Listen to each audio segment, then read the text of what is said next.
But he's got back around. We're going east. And now his right tail lights out. I got a female passenger. Welcome back. I'm Mick New. This is Duty, Grit, and Grinds. I've spent the last 2 weeks completely overhauling this space, changing equipment, got a new table, replaced the desk, all with the idea of reorganizing in a way that was more accommodating to guests so that I can, I just recognize that it's better to talk to people, and people make everything more interesting. Talking to myself, talking to the camera, it just isn't quite the same as talking to people. And so I'm trying to do everything I can to make this space accommodate guests better. And I think we're there. So the first guests and the most regular recurring guest we'll have is my wife. She's going to come on and talk about her first ride along. We roll straight into kind of a soft opening in this episode. And so I think you're really going to enjoy it. Her ride along was like spectacular. I talked a little bit about a ride along my grandpa went on that was like uniquely awesome. It's the ride along you want your grandpa to go on, so he thinks you're just an absolute hero. But like by chance, this first ride along my wife had ever been on back before we were married was she just got lucky. If you're there for the kicks, and the excitement, she got really lucky. And so we're going to tell that story and then, a little bit more about all that. So stay tuned. Here she comes. All right. So we tried to start recording like an hour ago and we had technical difficulties. A gift from God for me. That's time for patience. Is that what you mean? I was hoping I was going to get out of being on the podcast. Oh, sure. Like it was a sign. So we've been trying to get you in here for a while. We have rearranged. So we're experimenting with this new arrangement. Got a new table. Added a different set of microphones here. And the whole purpose was to get people in here with a better backdrop, better equipment, and a more natural conversation. So the conversations, for those of you who are listening, previously when there were guests, the conversations were across the desk, but the desk was 90 degrees turned. And the backdrop was this ugly corner of the office over here with a $10 Amazon shelf. And it was way too close.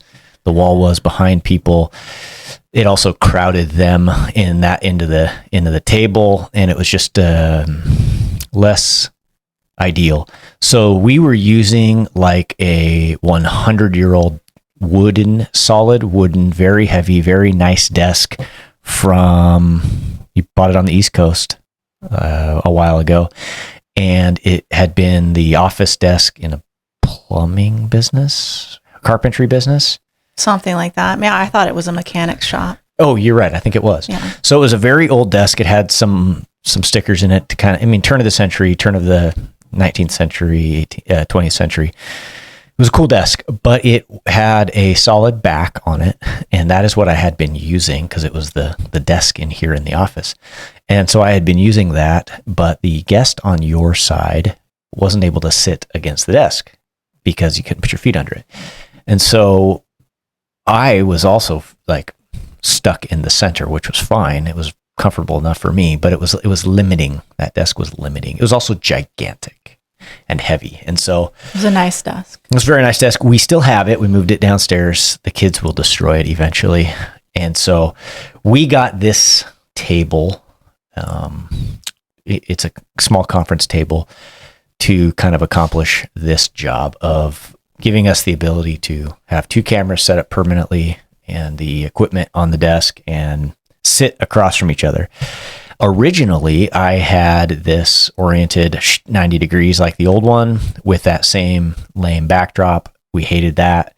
Then we tried to sit on the same side of the desk, which for those of you who are listening, I apologize, but it was like sitting shoulder to shoulder, 10 feet apart, not 10 feet apart, like 3 feet apart, but it's really a natural conversation to sit and talk at a camera when the person you're talking to is right next to you. And so we talked through how sometimes you're talking to the person sitting across from you, but sometimes you're addressing the third person in the room, which is the camera or the audience. But most of the time you're talking to each other. And so this was a long-winded intro into, we haven't posted anything for 2 weeks. This is what we've been working on. I've rearranged this room about 500 times. And I think it's fine the way it is now. And so the purpose all along was I enjoy sitting in here and talking to myself, but I think people are interesting, and I am more interesting when I'm talking to real people. So the most interesting person other than me in this house is my wife. And so here she is finally. Of course, been on the show before with Josie. I think that might've been the only time. And that was, early on when we were talking about teen driving, sort of an awkward episode for everyone. It's if you go back and listen to my first couple of, this episode might be awkward. I don't know. If you go back and listen to the earlier episodes though, very awkward energy. It's unnatural to sit and talk on a microphone. I often say I should push record when we're just sitting in here, because we now often just sit in here and have just conversations about everything. It's like a little meeting room, parent meeting room. And I often say, man, I should push record, because we're having like really candid conversations or arguments, and they are much better than when you're being recorded and things get awkward. And so trying to work those bugs out. So you might not be happy with, I don't know, the way you sound or the way you're communicating, but it gets easier. That's just, I guess, what I'm saying. And then one trick of the trade, it's not a trick, it's just one thing I learned. I used to get hung up on doing it perfect, like I was filming a movie or a commercial. Mm-hmm. And I would start over a lot. And then the more you start over, the less natural it sounds, because it starts to sound scripted instead of natural. And what I found is if I just apply the same sort of live conversation rules that you have in the wild, like if you get hung up on a thought in the wild, you just pause. And that's just totally fine. And for some reason in here, at some points during this whole process, I've had it in my head, I had to have it perfect, and it just doesn't have to be perfect. You're allowed to pause, take a second. By that same token, you're allowed to get word salad, stop and say, or just start over, or say, let me try that again. And I think if you watch podcasts, listen to podcasts, the most entertaining are the people who are talking about interesting things, but they're the people who are just having a conversation, and it doesn't look forced or feel forced. And so more so, those are just the things I've learned, more so just to say them out loud for your benefit, but also just for the sake of the audience, I guess. There's something clicking. It's just a cable. So anyways, so we do have a lot to talk about. We've taken some notes. We've discussed, we have, I won't call it a unique parenting situation, but we've blended a family. And so there's lots of content there as we've worked to get through that over the last 10 years. And then we've done just normal, let's call it married learning curve, like finances and you name it. Just all the things that married people can talk about. We've had fun learning to disagree. Yeah. So lots we could talk about, but what seemed to make the most sense to start is your very first ride along. The last episode I talked about Grandpa's ride along and how entertaining that was. And just to remind you, we had 2 active shootings. One which was just shots being fired from a mobile home in a mobile home park that he got to go to, a pursuit that he didn't get to be a part of, but that we got to fly across town to assist with. A couple of scuffs and fights and DVs and things like that. Just a busy shift, the ideal shift if you're going to have your grandpa out to really make him think you're a superhero. And to end the day, a SWAT call out where I had to kick him out and then go change uniforms. And so just like the perfect shift. And if it's possible, you had like a better one. And so either one or two, for sure. I have said this before, somehow you have had a couple of the most interesting ride-alongs ever. You've been present for 40 millimeter impact deployments. You've watched a canine deployment, which isn't unusual, but the bite happened to be right in front of you. That was rad. Yeah. You have just had like the best luck, if you want to call it that in a morbid way, for ride-alongs. And so it all started with your first one. And so that was, say, 10 years ago. You were on a ride-along, and we were on swing shift. I remember the sergeant, and I remember the corporal that was working because they come into the story later. I remember, I remember that we were on swing shift, of course. But so we were early in our shift when the most exciting part happened, or was that later? I am not really sure. It was dark though, and I can't be certain what time of year was it. Was it a January? It would have been February, February, March. Yeah. Okay. Maybe right in there. Well, it must have been a little bit later. Probably 9 or 10. Well, so just to kick off the story chronologically, not that it matters too much, I was trying to remember, we did have that call where you were parked in the alley. That was after. Okay. That was after. Yeah. So it was still low light. It wasn't quite dark yet during the actual pursuit. It got dark it was like dusk because it started in the daylight. So what happened was we were on a pretty major residential road, and we were driving along, doing what you do. And at that point, we're just chatting. I think you had a cup of coffee. Yep. I had a Starbucks and a share size peanut M&M. Okay. So we're driving, and I spot a 4-door Honda Civic of 90s vintage, say like a 92 4-door Honda Civic. And this is 2015. So I run the plate and I spin around on it as I'm running the plate, and it comes back as a stolen vehicle. And so it's a couple blocks to catch up to it, say less than 6, but it's got a little bit of a head start. So I'm cooking pretty good to get caught up to it, putting out over the radio that I'm trying to catch up to it, and that I had eyes on this stolen vehicle that I just run the plate for. And so we catch up to it, and it takes off. 3 Sam, 2 Lobby. Sam 2. I got a car, high rate of speed. I'm trying to catch up to it. 20th in Alabama. What direction? Mary Adam 3636. Turning south on 26. 0 traffic, 35. Runs a stop sign. And I'm curious because I could obviously tell this story, but I'm curious if you remember the beginning of the pursuit, and then I'll pick it up. Well, I remember running the plate, and before you even got it back as stolen, like you said, you pulled a Yui, and instantly that car took off. Like they knew what was going on, and so it was on, and I was like holding my full cup of coffee, just like this, going, okay, what's going on?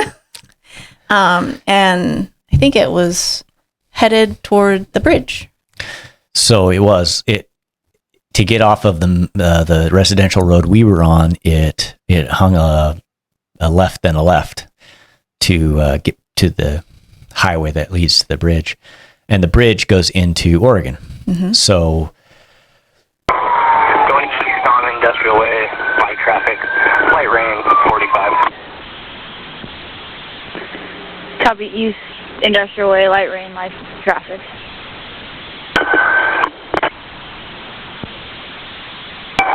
Speed 55, light rain, light traffic. Speed 55, light rain, light traffic. Coming up on Oregon line, same speed. What's the return lobby? I'm still waiting on a return. Looks like we're going to go into Oregon Navy. Ray Stephen, it is coming back. Stolen. Copy. Get Columbia County on the line. We're coming over the bridge. Copy. Going over the bridge. Call this pursuit about 37. We're going south on Oregon Way, light traffic. Speed limit speed. Well, plus 10, 45 or so. I'm the only officer in the pursuit as it takes off. I'm calling out the pursuit. And actually, what was unique about this time period was that we had recently had a change in policy. So the agency just before this, some say months or weeks before this, had a really strict, not a no pursuit policy, but basically a no pursuit policy. It was a really strict violent crime pursuit policy. And it changed to a more discretionary based pursuit policy. And so this situation fit. And so I'm calling out over the radio, and we had a sergeant at the time who has since retired, who was well known to be a worrier, very much a worrier. I was going to say a nervous Nelly. He was a very nervous guy. He'd been a cop for like a billion years, since the 80s, and he was a cool guy, but he's at a point in his career where he's just such a nervous wreck. And so and part of me is just like convinced he's going to call it at any second, and he's allowing it to continue. And so chasing it, and it's getting closer to the bridge. Really commonly, pursuits will go to the bridge to Oregon, cross the bridge, hoping or believing that we won't follow. But good news or bad news, we do follow. We will follow. And so we had it was evening traffic. I don't remember the day of the week, but it wasn't actually terrible traffic. It was light. I would call it light traffic, maybe light to medium, but on the low end of medium, if anything. And so we get to the bridge, and sure enough, this car hangs a right to go south over the bridge. And so now we're chasing it. And this is a 2-lane bridge, a giant, bridge, Lewis and Clark Bridge, if you know it, over the Columbia River. And we are in pursuit. Now we're right behind. So this is a Honda Civic. We're in a Ford Interceptor Explorer, which are pretty capable pursuit vehicles, and we are splitting traffic. It's got a 3 to 4 foot shoulder on either side, but it's a 2-lane bridge. There's just enough room. I know from previous experience, this call and experience since, that if cars are parting, you can get cars up the center of them. And so cars are pulling as far as they can over to the side, to the rails of this bridge. And we are driving up the center of the bridge at not ridiculous speeds, or we would have terminated, but it was fast. It was fast. It felt fast. Yeah. Well, it always feels fast when you are zipping between cars. Between traffic. And you feel like your mirrors are barely, barely pulling over. Yeah. Looks like a single occupant male coming up mid-span bridge. Copy, male, single occupant. 3 to other units. How many units are involved? 1 unit, 372. We're cresting mid-span, entering Oregon, speed limit speed, and moderate traffic. Copy, mid-span, speed limit speed, moderate traffic.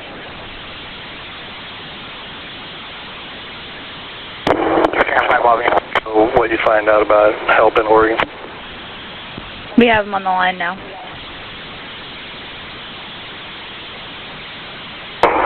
Sam 403 Sam. Go ahead. I'm Douglas and Industrial, almost to the bridge. I don't want more than 2 of you to go over, and if he starts running lights and stuff like that, I want you to terminate. All right, here. Not running any lights yet. We give you direction. We're coming up on the turn to go south, correction, west. Copy, coming up on turn to go west. Still speed limit speed.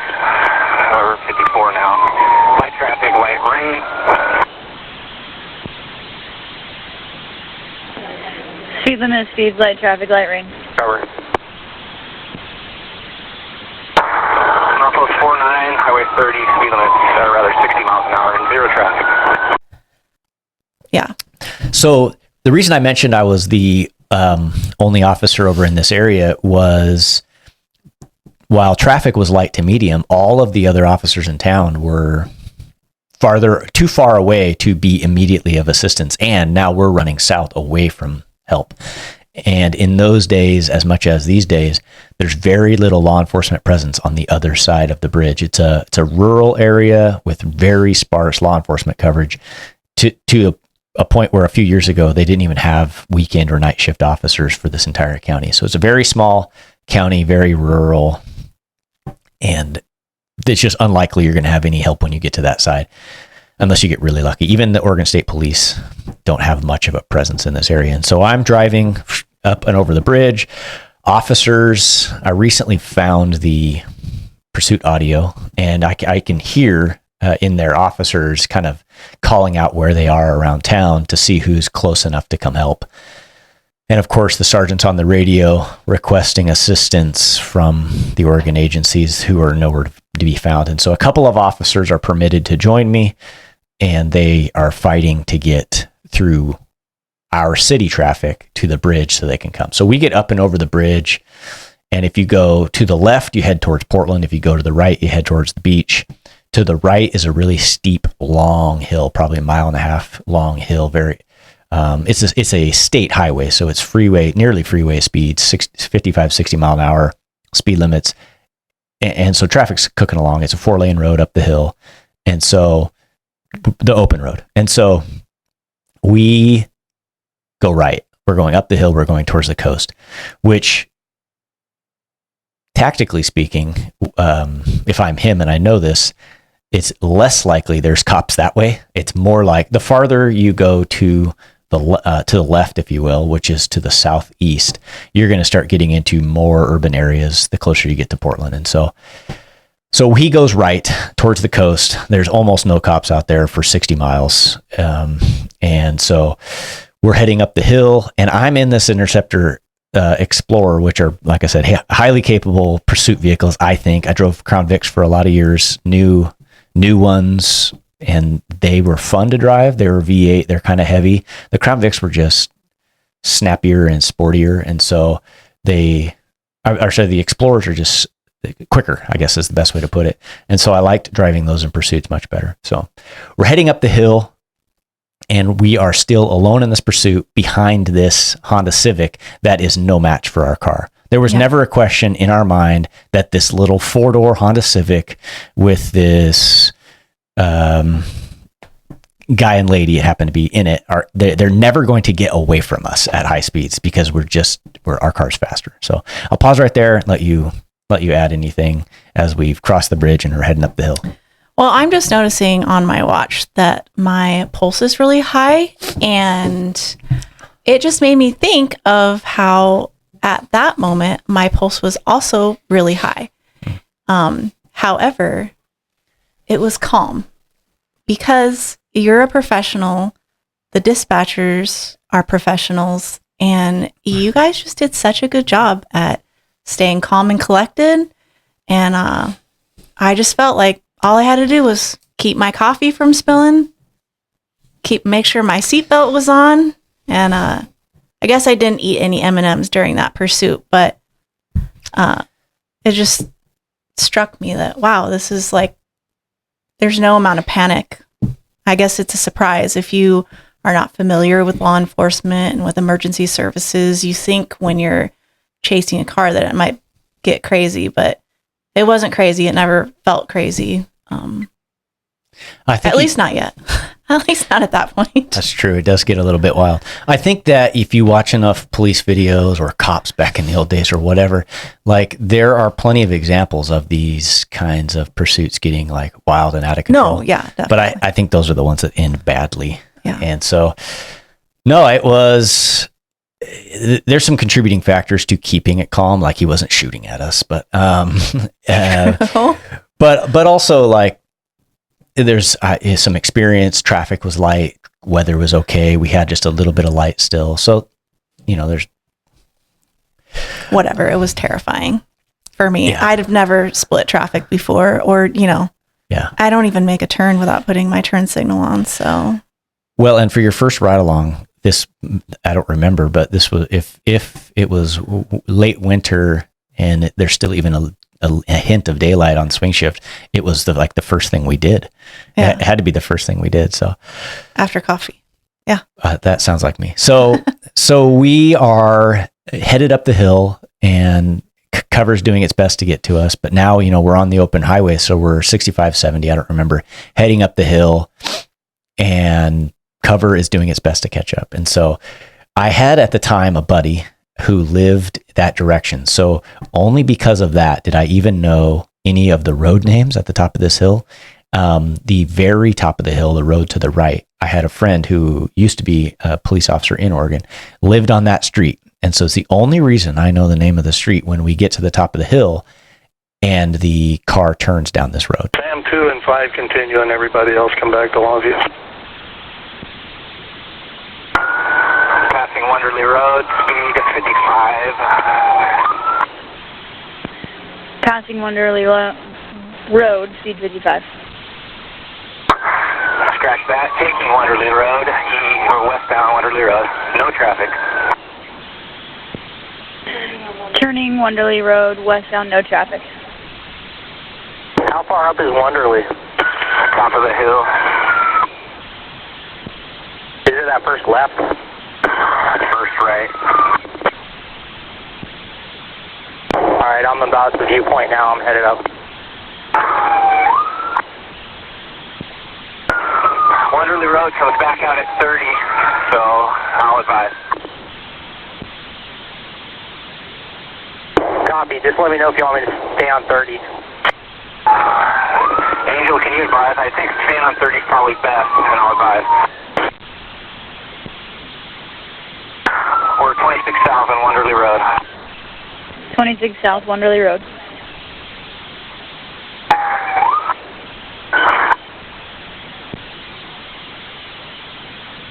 Sam Longview, any update on cover over there? There's 2 Columbia County units en route. What's your ETA? I don't want him over there by himself forever. I'm checking in, buzz. Right, cold traffic. So I say street. It's a farm road. It's a country road with like farm fields. And so we're out of the city, that's for sure. And so we take a right down this country road, and we're still like I said, he's never going to get away from us. We're right on his bumper.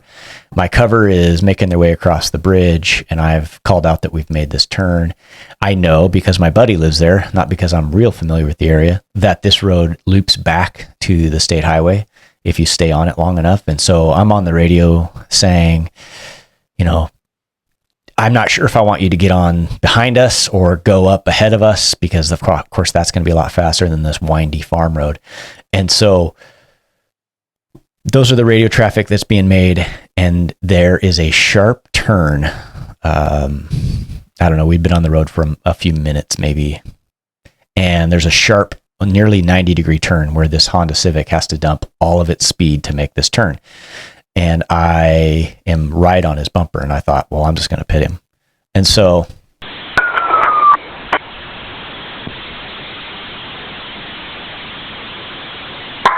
I had a good pit, but he's got back around. We're going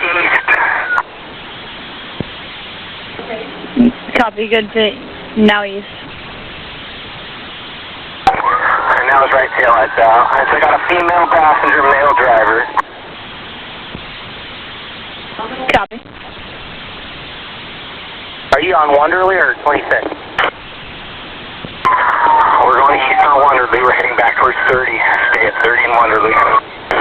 I'm alone, and so I don't have a help there to pin it, but I'm hoping that I could pit it and maybe whatever, disable the vehicle, or he drives off in the ditch and gets stuck or whatever, because he's dumped his speed to like 15 miles an hour. Like, he's going really slow.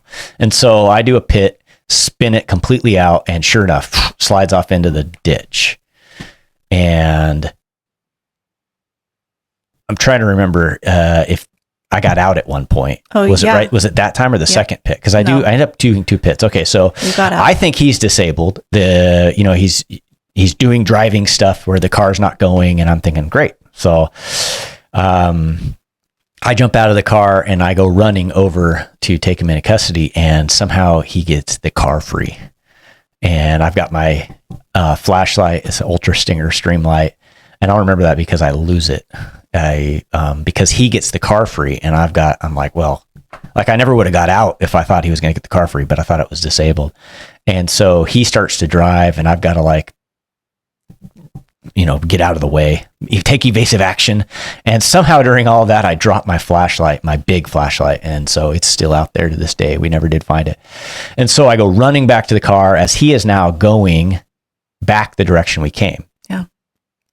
So he doesn't get much speed. I get back in the car, and before he can get up to speed, I do a second pit.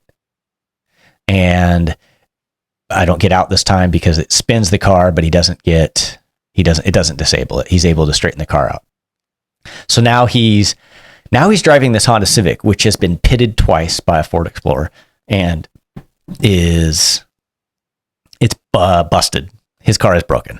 So, the fenders are smashed. He's got a flat tire, or at least a wobbly wheel, and his car has seen better days. And so he starts to go faster and faster. Like, he's getting desperate. He's like, oh, this cop is serious. Like, he has pitted me twice, and he is going a lot. He's driving. He up to this point hadn't been driving what I would call reckless, although he was driving in a reckless manner. Now he is driving in a manner that is really dangerous because he's driving this car really fast on this farm road.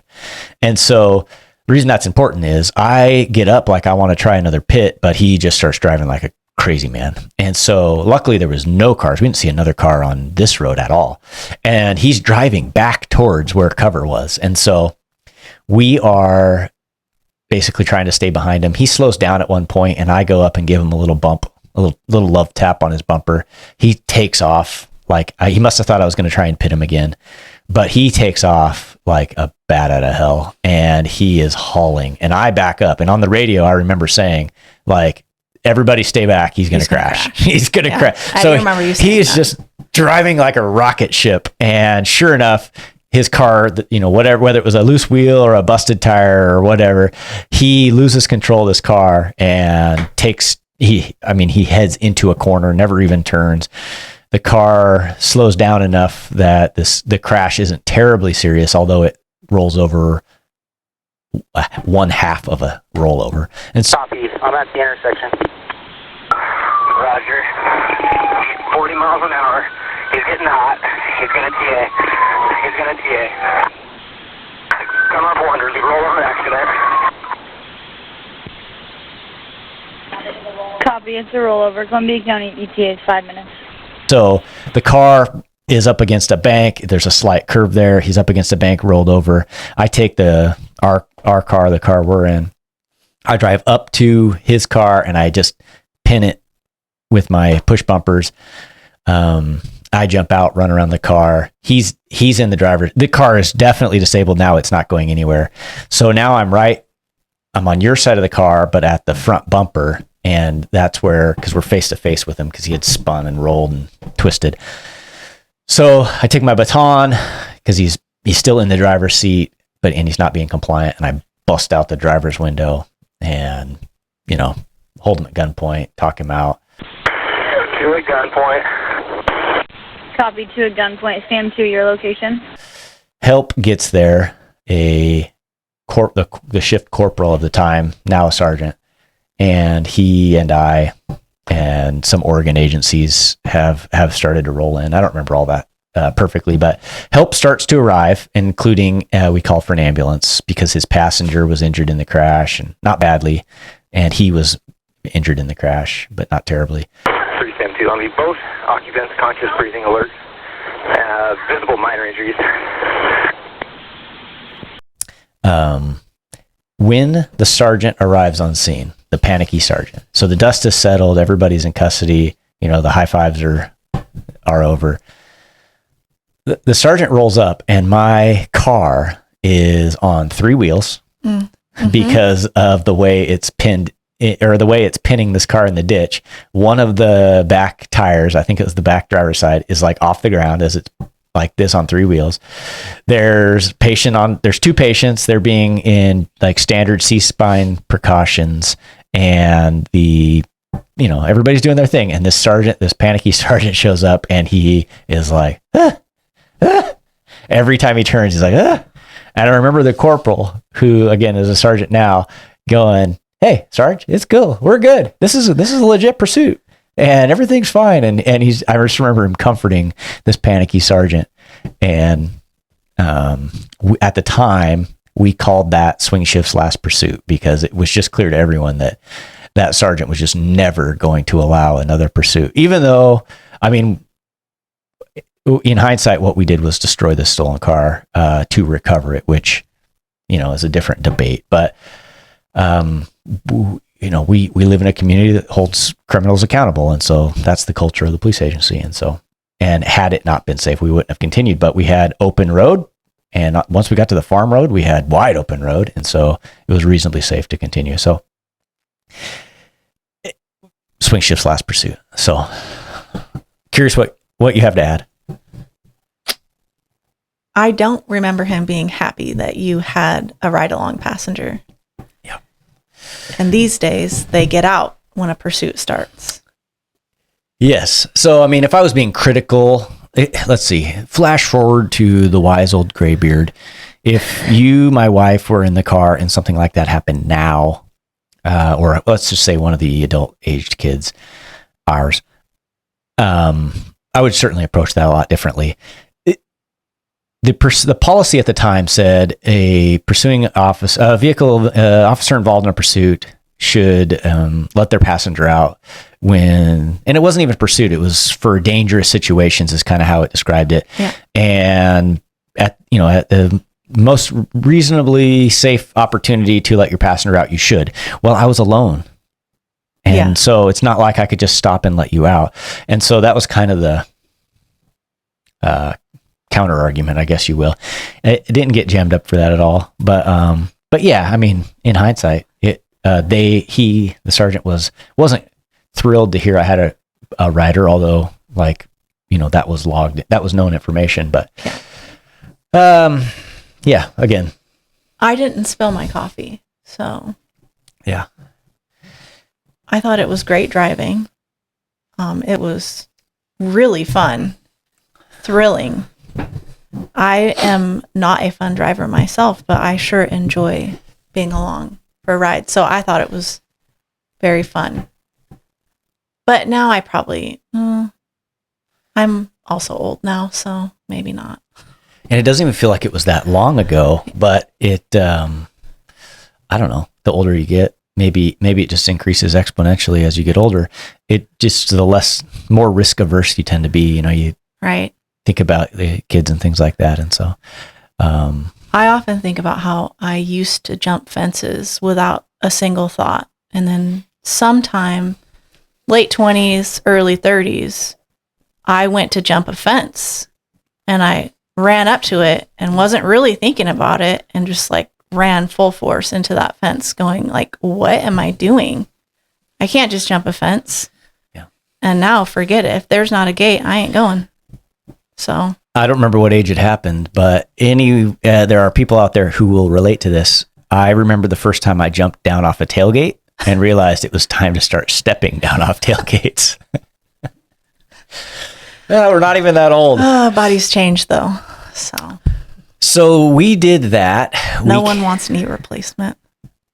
Our car was still serviceable, and we still had hours left in our shift. And so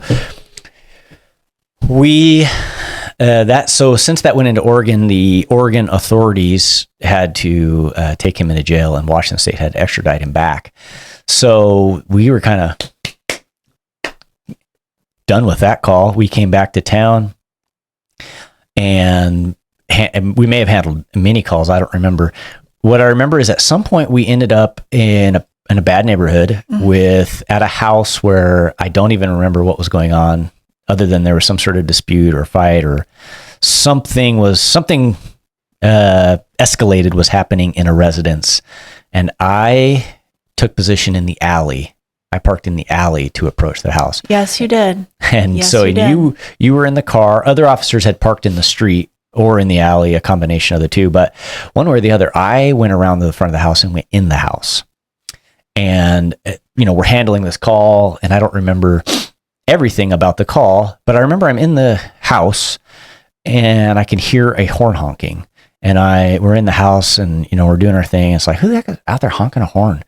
And of course, if you go on many police calls, sometimes, especially in neighborhoods with tighter streets and tighter parking, sometimes the only way to get to a police call is to park a car blocking the road. And so, I don't remember what I was thinking, but, thinking back, there are lots of reasons why someone might be honking repeatedly while we're on this call. So I don't think anything of it. I certainly don't think that it's my cop car honking. And so I come out and you tell me a story.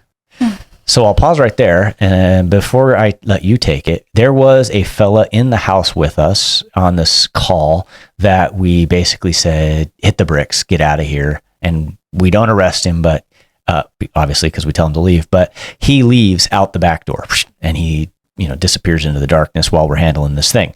And so I get back in the car and you tell me a story. What was it? Well, so you parked in the alley and there were no other police cars in the alley. He went around to the front, and I believe the rest of the units were in the front. And so I was in the locked police car, thankfully. And at some point, some fella exits the back of this house, and he's, goes through the yard and he starts walking down the other side of the alley. And then he turns around and sees the police car and sees me in the police car by myself. And so he paused and he's looking back like, oh, what's going on here? And he starts walking toward the car. And I start thinking, I don't want this guy coming at me. And so, I'm just patiently seeing what he's going to do, but he's really looking into the windows, seeing that there's nobody else there with me. And so he comes right up to the car and tries my door handle. And so then I started honking the horn because I was really afraid. And that was all I knew how to do. Like, I don't know what other recourse I would have had, but I just honked the horn. I went crazy. He maybe tried the door handle a couple more times, but of course it was locked, and eventually he did leave.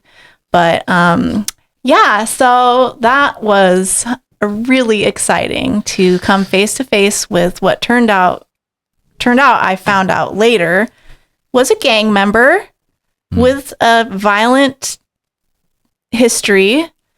And I'm just thankful that the doors were locked. Yeah, he probably wasn't trying to get in to say hello. I don't think so. Yeah. I mean, maybe. Uh-huh. So I come out and you tell me that. Uh-huh. And what happened next? You were like, oh, wow, I'm so sorry. Yeah, I thought someone was trying to get through on traffic.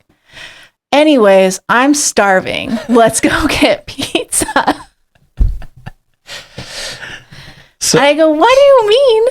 You're hungry, but okay. So we, whatever. We go to grab some grub. So I was hungry. We were well into the shift. We'd got a lot of work done. Yeah. And so you told me that story and I'm like, oh man, that sounds terrible. Are you hungry? Yeah, right. Exactly. So later, maybe even years later, when you tell that story, you'll tell people like you were like an emotional wreck, like you were. Oh yeah, I was at high level, and we went and got pizza. I think I ate one slice. Yeah. And then you dropped me off, and I went and cried in a bathtub.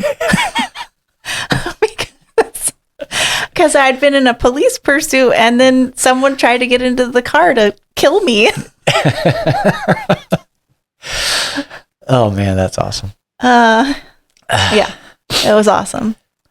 So I don't remember that we talked about that. Like I said, until years later. So who knows? Maybe I hid it trying to be tough. Probably not, though. That doesn't sound like me.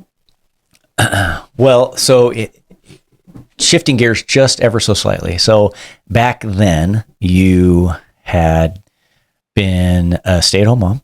Yep. You didn't have any exposure to police. We weren't married or together very long at that point, and so your exposure to police culture or police work was super limited. Probably like whatever you knew as the victim of a crime here and there, property crime or whatever, Correct. or whatever you'd seen on TV.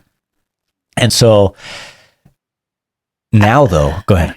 Oh, I was just going to say, avid listener of crime podcasts, pretty much. So, but now, just as the journey life has taken, our kids are older, and a few years back, you take job as 911 dispatcher. Yeah. And so now you've got a different look at police work. The reason I mention that is your first experience was fairly traumatic, and part of that was just the unknown. But now, one of the things I like about you being in our field is that there's a language, there's a culture, but there's also a language. Like we speak the same language now. Yeah. Like when police, emergency responders speak address different, speak location different than normal folks, because we're so precise about location. We have slang and code and things like that. And some of it makes conversation really efficient. And now that you are kind of in that world, you speak the language. It's like learning a foreign language. And so we're at the 40-minute mark, and you wanted to talk for 10, and I told you that we would talk for way longer than that. Well, I talk less than 10. That's true. So the reason I mentioned the time we've been here is just trying to decide if we want to save more conversation about 911 for later or talk about it now. I guess just at a high level, you worked as a 911 dispatcher for a year, 12 months. Yeah. And for the largest portion of that, you were on night shift. So night shift after working as a stay-at-home mom for 18 years, and now you're a 36-year-old lady exposed to night shift as a mother for the first time. What was that like?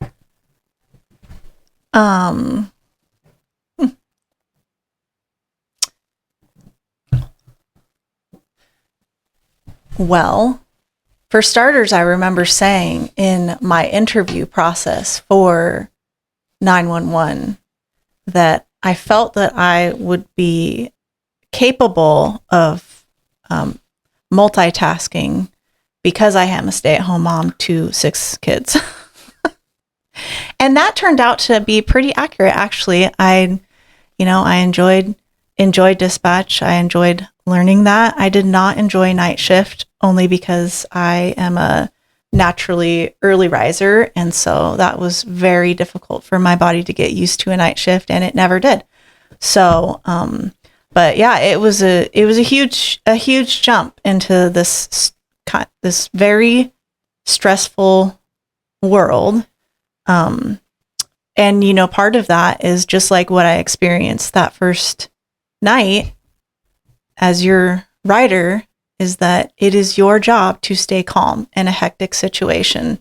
It's a dispatcher's job to stay calm for her officer or his or her officer, and vice versa. Like that's how law enforcement goes smoothly, is everyone stays calm. So I actually thought, I agree. I'm not just saying this, or I would just stay quiet. You actually were, I thought, very talented at dispatching. At our center in particular, we have the added layer of our dispatchers are also call takers. And so it's a very busy 911 center. And those folks work really hard. And some are better than others, frankly. And so I thought you mastered it really quickly. And so I don't know about master, but I did. Well, for 12 months. I did enjoy it. And it was a very hard learning process. And just hats off to all dispatchers. You guys do just such an amazing, hard job. And I loved our center, and I love that line of work. Just the schedule wasn't right for this old gal. So I actually think, well, so and that like right along with that is you worked a year, so you got to experience holidays. So I had, when at 20 plus years in, like it was just second nature for me to, like, it was just a well accepted fact that you were going to miss some holidays. Like you were like, oh, I got to work on 4th of July. Oh yeah, I've worked on, yeah, you got to work on 4th of July. That happens. Yeah. Or man, I can't believe I got to work on Thanksgiving. It's like, yep, sometimes you got to work on Thanksgiving. But for you, it was like the first time, like missing family things was like, this was like devastating, because it should be devastating, but I had been doing it since I was 20. And so, but for you, you're like, this is terrible. Who would choose to work graveyard nights and weekends and holidays? And I think but for night shift and kind of, but for all of that, like family stress or stress from all that, I think you just still done it. I think that you it seemed like you enjoyed the work, just not the schedule. Agreed. So then after a year or so, let's just write about a year, a position came open in the records department as a police records specialist, working banker's hours basically with holidays off. Yeah. So took a pay cut. Yes, I did. The job itself carries less stress. You're not working shift work. And so the pay is a little bit of a pay cut. I would say it was worth it. We calculated that. It wasn't a surprise that it was going to be a pay cut, but it was like quality of life was more important at that point. And so, so you made the jump. Yeah. And it was worth the pay cut. Yeah. Yeah. And now you work like 100 feet away in a different office. Mm-hmm. Yeah. So, and we almost never see each other. Yeah. So I guess then for the last couple minutes, I'm curious if you have any ideas related to police work, parenting, being married, you name it, for future things you and I might talk about. Let's see. I definitely think that we should talk about our blended family experience. I won't say we didn't know. I think we knew what we were getting into, and but what a blessing. Like, I don't think I understood what a blessing it was going to be to go through that journey with you and with our kids. And I think would be awesome to just be real about how that went, how hard it was, how we've come through it, and just help other people out going through that transition. I like that. I know you mentioned finances and arguing, and we have had quite the learning experience in our marriage, accommodating each other's financial personalities and working through that, and just getting from point A to point B. And we're still going through that. So I think those two things would be really fun to talk about. Our faith journey. And then, I don't know, the sky's the limit. We talk a lot. We hang out with each other a lot. Well, and we live in the same house. So yeah, that's true. Other than the technical difficulties we had to start this episode, it's easy to sit down and push record. Yeah. And conversations flow. So, on that happy note, any final words? Parting thoughts? Thanks for having me. Thanks for watching.